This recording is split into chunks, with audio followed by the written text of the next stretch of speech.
কোথায় কোন ব্যবস্থা, কোথায় আইন, কোথায় আদালত?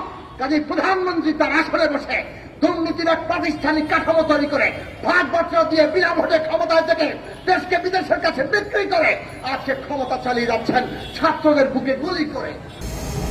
মানুষ প্রত্যাশা করে সরকার সংসদে বসে এই সমস্যার সমাধানের উদ্যোগ নিতে পারে।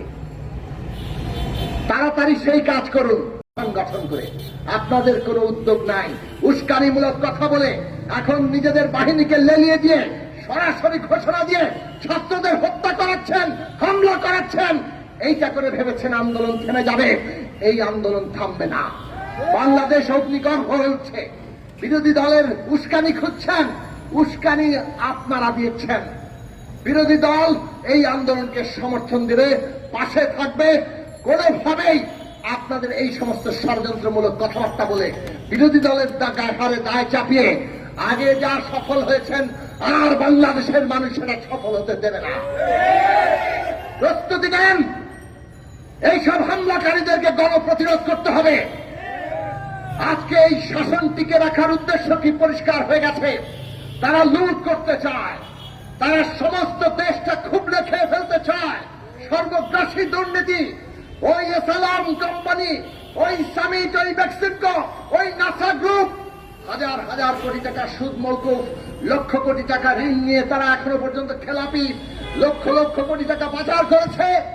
আর দেশের সবগুলো রাষ্ট্রীয় প্রতিষ্ঠানের কর্তা ব্যক্তিরা বিনা ভোটে ক্ষমতায় রাখবো আর তাদেরকে যা ইচ্ছা তাই করার সুযোগ দেব। সেইটা জেনারেল আজিজ, বেনজির কিংবা মতিউর। এখন খোদ প্রধানমন্ত্রী বলেন তার পিয়নও নাকি 400 কোটি টাকার মালিক। এইটা সম্ভবত বাংলাদেশ। তার পিয়ন 400 কোটি টাকার মালিক, হেলিকপ্টার ছাড়া চলে না।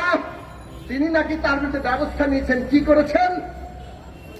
ওই যে অফিসে ঢোকার যে তার একটা কার্ড আছে সেটা সিজ করেছেন।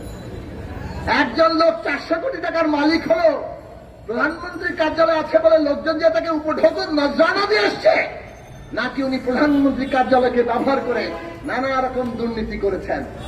আর তাতে প্রধানমন্ত্রীর অফিস এবং সর্বত্রই তার সায় আছে। এইটা বাংলাদেশের মানুষ সহ্য করবে না। বাংলাদেশের মানুষ সেই কারণে ঐক্যবদ্ধ হচ্ছে। আমরা পাশে থাকবো। এই লড়াই চলবে। এই লড়াই প্রতিরোধের সংগঠিত হবে। আপনাদের সবাইকে জবাব চাই, শেখ হাসিনার জবাব চাই। আগুন জ্বালো, আগুন জ্বালো, আগুন জ্বালো একসাথে, আগুন জ্বালো একসাথে। ভাই এই সময় ছাত্রদল জানা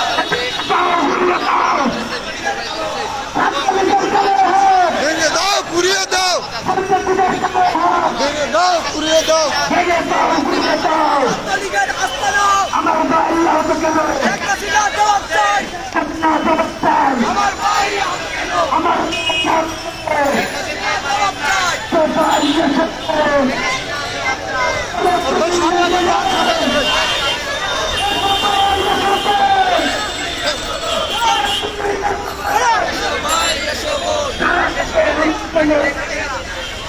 শেখ হাসিনার জবাব দে।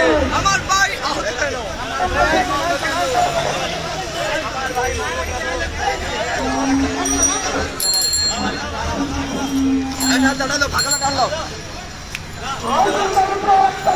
ভেঙে দাও, পুড়িয়ে দাও।